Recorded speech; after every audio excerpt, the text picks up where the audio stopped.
आयचे केटी नाही लागत आपल्याला एकदा काम झालं की ह्या आईची रोज कुठे गायब झाला पण गायब नाही झाला फार्मेला थोड्या वेळ त्याच्याकडे लक्ष द्यायचं नाही. काय म्हणजे सांगते ना सुरज सर ऐकी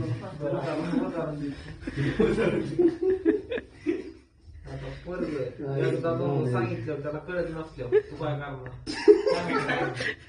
तू काना खाली मारून मी नाही तरी अजून एक खाणार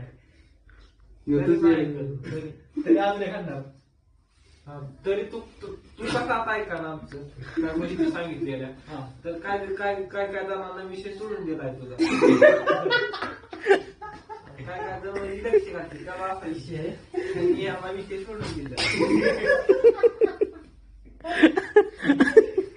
हसण्याची गोष्ट नाही लक्ष दिलं